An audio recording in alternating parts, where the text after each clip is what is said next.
जय हिंद dear student, welcome to online class of Shri Ram public school. Dear student, मैं अल्पना पांडे आज आप लोग को फिर आपकी पाठ पुस्तक वसंत का पाठ 13 पढ़ाएंगे, जिसका नाम है जहाँ पहिया है, जिसके कुछ पेज का व्याख्या मैं आपको अपने पहले की वीडियो में बता चुकी हूँ। आज हम लोग उसके आगे का पढ़ेंगे, तो आइए शुरू करते हैं। बच्चों, इस पाठ को शुरू करने से पहले मैं आपको बता दूं, लेखक ने इस पाठ में एक साइकिल पहिए का यानी साइकिल को जो है एक आंदोलन के रूप में व्यक्त किया है, जिसको चला के जो है स्त्रियां जो थी वो आत्मनिर्भर और आज़ादी का महसूस करती हैं। तो आइए अब हम लोग उसके आगे का पढ़ते हैं। कुदुम अन्नामलाई की चिलचिलाती धूप में एक अद्भुत दृश्य की तरह पत्थरों के खानदानों में दौड़ती भागती 22 वर्षीय मनोरमनी को लोगों ने साइकिल सिखलाते देखा। उसने मुझे बताया, हमारा इलाका मुख्य शहर से कटा हुआ है। यहाँ जो साइकिल चलाना जानते हैं उनकी गतिशीलता बढ़ जाती है। तो चिलचिलाती का अर्थ है बहुत तेज। लेखक यहाँ कह रहे हैं कि अब कुदमी अन्नामलाई की बात कर रहा गांव की, ठीक है। यह भी पुडुकोट्टई जिले का एक गांव है। वहाँ गर्मी की दोपहरी में एक बहुत ही अनोखा नज़ारा देखने को मिलता है, ठीक है। और लेखक उस क्षेत्र से गुजर रहे थे तो उन्होंने देखा कि किस तरह से पत्थर के खानदानों में काम करने वाली एक स्त्री थी जो 22 वर्षीय की थी, यानी 22 वर्ष उसकी उम्र थी, और उसका नाम था मनोरमनी। लोगों को साइकिल चलाना सिखा रही थी। जब लेखक ने मनोरमनी से बात की तो उसने लेखक को बताया कि उनका इलाका मुख्य शहर से कटा हुआ है, यानी मुख्य शहर से हट के है, और वहाँ यातायात की सुविधा भी नहीं उपलब्ध थी। तो यहाँ जो साइकिल चलाना जानते हैं उनके काम में वृद्धि आ जाती है, अर्थात उनका काम बहुत ही आसानी से हो जाता है। आगे लेकर कह रहा है, साइकिल चलाने के बहुत निश्चित आर्थिक निहितार्थ हैं। इससे आय में वृद्धि हुई।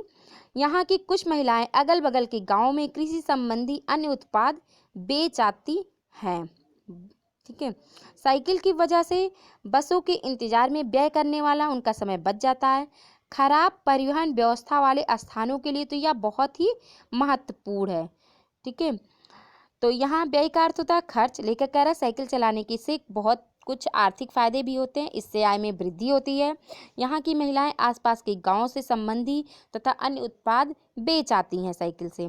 साइकिल की वजह से वो बसों का इंतजार करने में खर्च करने वाला समय भी उनका बच जाता है, और वे पैदल आते जाते जो समय खर्च करती हैं वो भी उनका बच जाता है। अब साइकिल के कारण यह समय बहुत ही आसानी से बचने लगा है।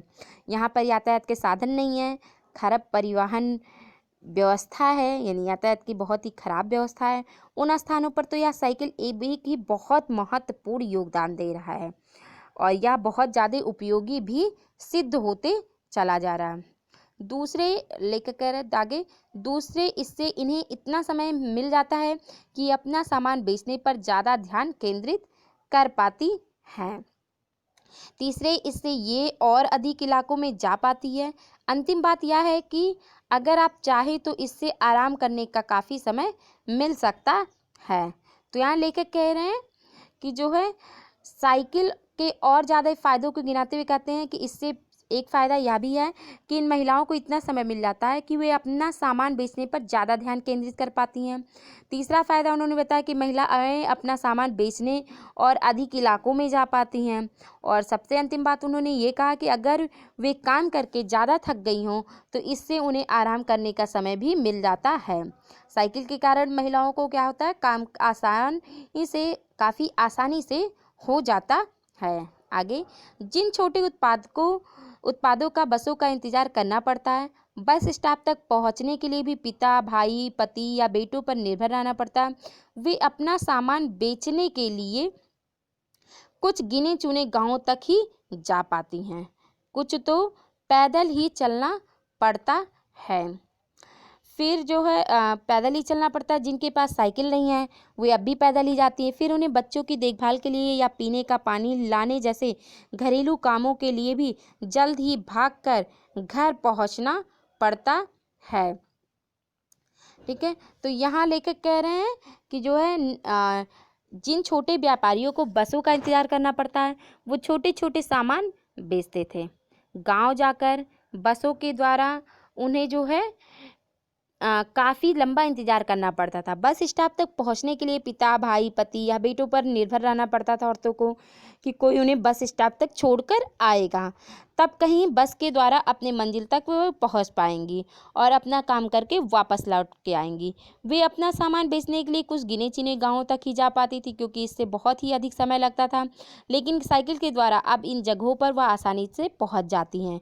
उनके सामान की बिक्री भी बढ़ गई है। लेखक कहते हैं कुछ स्त्रियाँ ऐसी भी हैं जिनके आर्थिक पहलू, ठीक है, आर्थिक पहलू की स्थिति अच्छी नहीं है और वह साइकिल भी नहीं खरीद सकती हैं, और वह उन्हें भी पैदल उन्हें खरीदने के लिए भी उन्हें पैदल ही जाना पड़ता। फिर उन्हें बच्चों की देखभाल के लिए या पीने का पानी लाने जैसे घरेलू कामों के लिए भी जल्दी ही भागकर घर भी आना पड़ता था, क्योंकि स्त्रियां घर और बाहर दोनों जगह सब संभाल रही थी। अब लेखक आगे कह रहा, अब जिनके पास साइकिलें हैं वे सारा काम बिना किसी दिक्कत के कर लेती हैं। इसका अर्थ यह हुआ कि अब आप किसी सुनसान रास्ते पर भी देख सकते हैं कि कोई युवा माँ साइकिल पर आगे अपने बच्चे को बैठाए पीछे कैरियर पर सामान लादे चली जा रही है।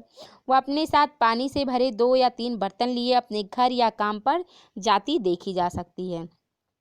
यहाँ बच्चों दिक्कत का अर्थ है परेशानी, ठीक है। तो लेखक कह रहा है जिनके पास साइकिल वे सारा काम बिना किसी परेशानी के कर लेती हैं। अब उन्हें किसी काम करने में किसी तरह की कोई परेशानी नहीं आती है। लेखक आगे कहता है कि अब यह नज़ारा आम बात हो गई है कि सुनसान रास्ते पर युवा स्त्रियां और माएँ जो हैं साइकिल पर अपने बच्चों को बिठाएं पीछे साइकिल पर अपना सामान लादे कामकाज करती नजर आती रहती हैं। अब वह अपने साथ पानी से भरे 2 या 3 बर्तन लिए अपने घर या काम पर जाती देखी जा सकती हैं। इस साइकिल के पहिए ने उनके लिए एक आज़ादी का रास्ता खोला है। अब वह स्वतंत्र हैं, अपनी इच्छा अनुसार अपनी मर्जी से अपना कार्य कर सकती हैं। आगे अन्य पहलुओं से ज़्यादा आर्थिक पहलू पर ही बल देना गलत होगा। साइकिल प्रशिक्षण से महिलाओं के अंदर आत्मसम्मान की भावना पैदा हुई है। यह बहुत ही महत्वपूर्ण है।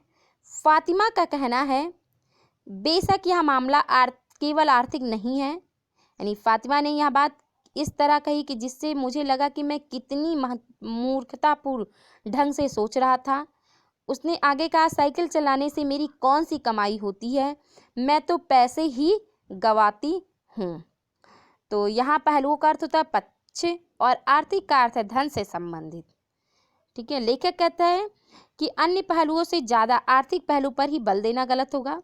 जब हम इस रिपोर्ट के बारे में जानते हैं और अलग अलग पक्षों के बारे में जानते हैं, लोगों की राय, स्त्रियों की दशा, तो अकेले आर्थिक पहलू को बल देना गलत होगा।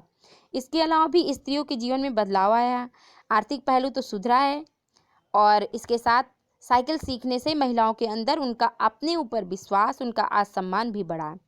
यह बहुत महत्वपूर्ण भी है। फातिमा लेखक से कहती है कि यह मामला केवल आर्थिक नहीं है, धन से संबंधित नहीं है। फातिमा ने यह बात इस तरह कही जिससे लेखक को महसूस होगा कि वह कितना मूर्खतापूर्ण ढंग से सोच रहा है।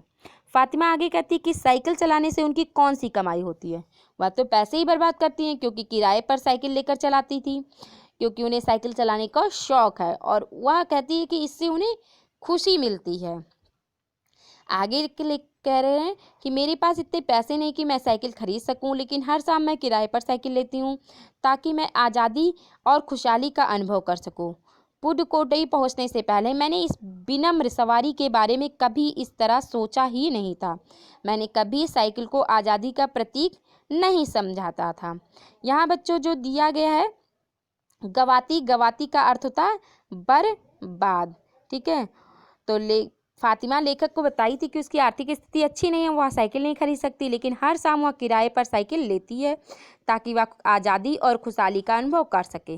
पुडुकोट्टई पहुंचने से पहले लेखक ने इस विनम्र सवारी के बारे में कभी इस तरह सोचा ही नहीं था। उन्हें ऐसा कभी नहीं सोचा कि एक इस साइकिल से स्त्रियों को आज़ादी और उनके जीवन में खुशहाली लौट आएगी। लेखक को कभी यह भी नहीं लगा कि साइकिल लोगों की आज़ादी का कारण बन सकती है, उसका चिन्ह बन सकती है। प्रतीक का अर्थ होता है चिन्ह, निशान। लेकिन पुडुकोट्टई की औरतों ने यह सब कर दिखाया। अपने इस आंदोलन के द्वारा एक अकेली औरत ही नहीं, संपूर्ण समाज की स्त्रियों ने इस बदलाव में बढ़ चढ़कर हिस्सा लिया और अपनी आज़ादी और आत्मनिर्भरता को पाया है। आगे लेखक ने कहा, एक महिला ने बताया है लोगों के लिए यह समझना बड़ा कठिन है कि ग्रामीण महिलाओं के लिए यह कितनी बड़ी चीज़ है। उनके लिए तो यह हवाई जहाज उड़ाने जैसी बड़ी उपलब्धि है। लोग इस पर हंस सकते हैं, लेकिन केवल यहाँ की औरतें ही समझ सकती कि उनके लिए यह कितना महत्वपूर्ण है। जो पुरुष इसका विरोध करते वे जाएं और टहलें, क्योंकि जब साइकिल चलाने की बात आती है वे महिलाओं की बराबरी कर ही नहीं सकते हैं। लेखक कह रहे हैं कि एक महिला ने उनसे बताया कि लोगों के लिए यह समझना बड़ा कठिन हो गया कि ग्रामीण महिलाओं यानी गांव की महिलाओं के लिए साइकिल पर काम करना, आना जाना कितनी बड़ी चीज़ है। उनके लिए तो यह हवाई जहाज उड़ाने जैसी बहुत बड़ी उपलब्धि है। जो औरतें पहले घर से बाहर नहीं निकल सकती थी, अब वह साइकिल पर जाकर अपनी खुशी से, अपनी इच्छा से अपने काम कर सकती हैं। लोग इस पर हंस सकते हैं, लेकिन यहाँ केवल यहाँ की औरतें ही समझ सकती हैं कि उनके लिए यह कितना महत्वपूर्ण है। आगे लेखक ने कहा कि औरतों का कहना है कि जो उनके साइकिल चलाने का विरोध करते हैं पुरुष, उन्हें महिलाएं घूमने और टहलने को कहती हैं, क्योंकि अब साइकिल चलाने में औरतें का मुकाबला वे कर ही नहीं सकते। यानी आदमी जो है औरतों का मुकाबला साइकिल चलाने में नहीं कर सकते, क्योंकि महिलाएं जिस तरह से बहुत समय रूढ़ परंपराओं में जकड़ी हुई थीं और उन्होंने अपनी आज़ादी की लड़ाई स्वयं लड़ी, समाज में परिवार से आगे बढ़ कर आई और इसका उन्होंने आंदोलन का रूप दे दिया। एक स्त्री ही नहीं, सभी स्त्रियां एक होकर अपने समुदाय, अपने वर्ग के लिए लड़ी हैं और आज़ादी में सफलता भी पाई हैं। तो बच्चों ये तो था इस पाठ का सारांश, ठीक है, यानी व्याख्या। आप इसको पढ़िएगा और ध्यान से, और शब्दार्थ को अपनी उत्तर पुस्तिका में लिखिएगा। Thank you and have a nice day.